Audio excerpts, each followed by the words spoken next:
오늘의 캠퍼스 시간입니다. 대학신문을 통해서 우리의 사고를 확장해 볼까요? 전북대 신문부터 꼼꼼하게 살펴보겠습니다.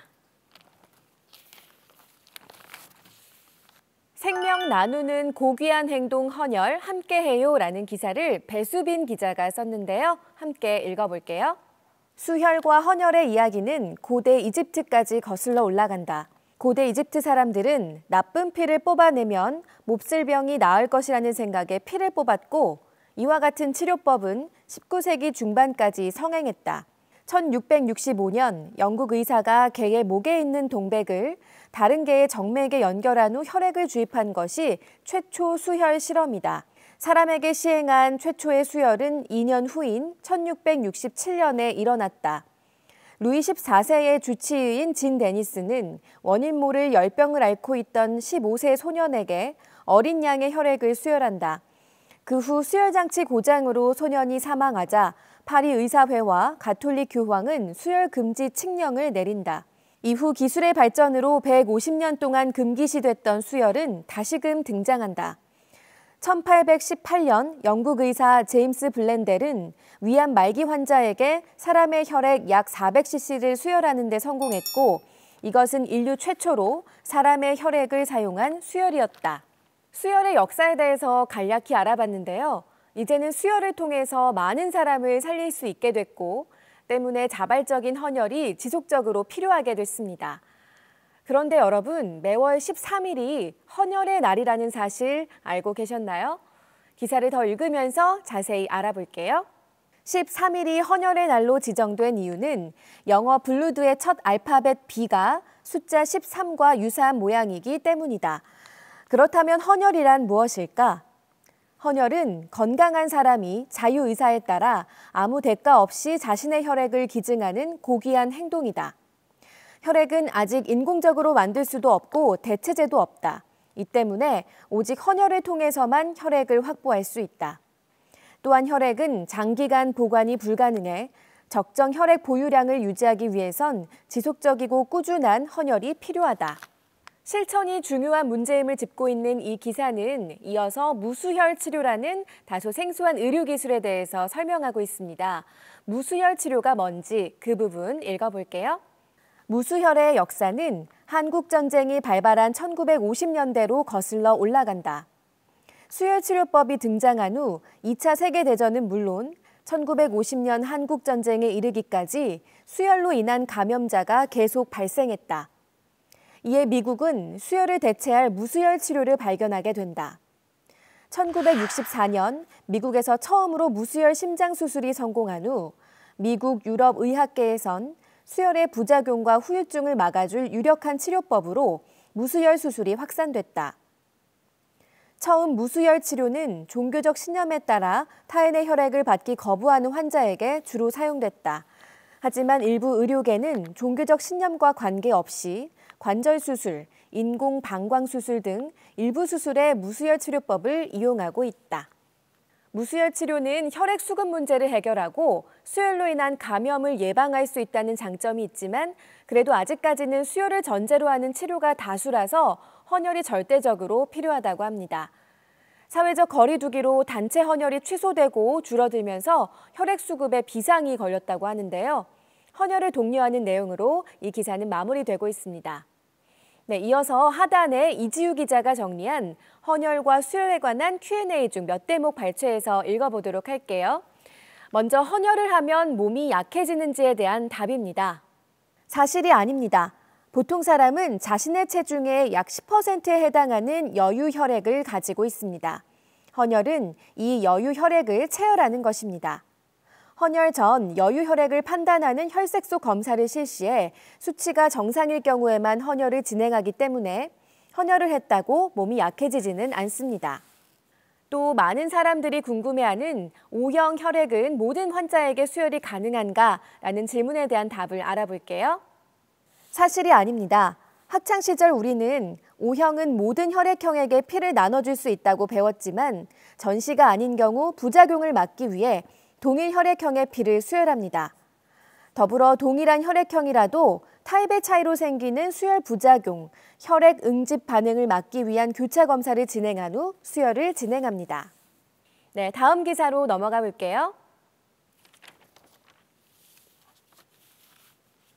네, 이번에는 한성대 신문으로 넘어왔습니다. 주진솔 기자가 정리한 대학가 등록금 반환 가능할까를 통해서 등록금 반환과 관련한 다양한 입장과 현행 법 규정 등을 살펴볼게요. 대학은 등록금을 반환할 법적 근거가 없다고 말한다. 법적으로 수업이 취소된 후 아무런 보강 조치가 없었을 때만 등록금 반환이 가능하다는 것이 그 이유다.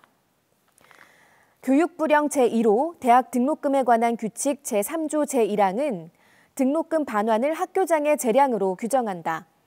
같은 규칙 제3조 제1항 제3호는 학교의 수업이 전학기나 전월의 전기간에 걸쳐 휴업한 경우에만 해당 학기 또는 해당 월의 등록금을 면제한다고 명시한다. 올해 1학기의 경우 교육부 권고에 따라 대부분의 대학이 개강을 2, 3주 연기했다. 개강을 연기한 대학은 온라인 수업을 진행해 감축한 수업 일수를 보충했다. 대학은 온라인 수업을 통해 학생에게 대면 수업과 같은 질의 수업을 제공했으며 법적으로 아무 문제가 없다고 설명한다. 이렇게 대학 측은 등록금 반환이 법적 근거가 없다고 말하고 있는데요. 하지만 학생 측에선 법적 근거가 있다고 주장하고 있습니다. 어떤 논리인지 알아볼게요. 학생 측은 온라인 수업의 낮은 질로 손해를 봤다는 입장이다. 대학이 자신의 책무인 교육을 제대로 행하지 못해 피해를 입었다는 것이다. 민법 제741조에 의하면 타인의 재산 또는 이익을 얻고 이로 인해 타인에게 손해를 가한 자는 그 이익을 반환해야 한다. 민법 제390조에서는 채무자가 채무의 내용에 맞는 이행을 하지 않으면 채권자의 손해배상 청구가 가능하다고 규정한다. 민법 제750조는 고의 또는 과실로 인한 위법 행위로 타인에게 손해를 가한 자는 그 손해를 배상할 책임이 있다고 명시한다. 법적 근거에 대한 양측의 의견 들어봤는데요. 그렇다면 실질적으로 대학의 등록금을 반환할 여력이 있는지를 짚어볼게요. 대학은 수입이 줄고 있기 때문에 등록금을 반환할 돈이 없다고 주장한다. 수입 감소의 원인으로 먼저 지목된 것은 등록금 동결이다. 2009년 이후 반값 등록금이라는 정부의 목표 달성을 위해 12년간 대부분의 대학 등록금은 동결 또는 인하됐다. 반면 대학의 운영비는 계속해서 오르고 있다. 대학의 인건비 부문에 해당하는 대학 전임교원의 연구비는 꾸준히 상승하고 있다. 대학은 학령 인구 감소도 수입이 줄어드는 원인이라고 언급한다. 대학의 주요 수입인 등록금 자체가 대학생의 감소로 줄어든다는 것이다. 학생 측은 대학의 많은 적립금을 지적한다. 적립금이란 대학이 건축비, 연구비 등을 위해 적립한 돈을 말한다.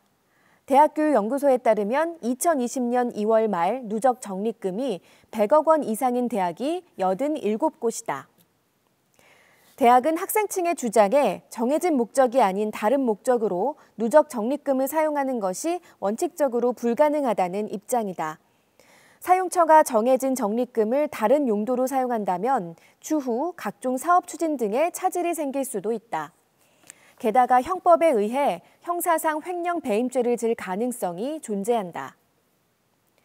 적립금의 용도를 지적하는 대학의 주장에 학생 측은 적립금의 목적을 변경하는 것이 가능하다고 말한다.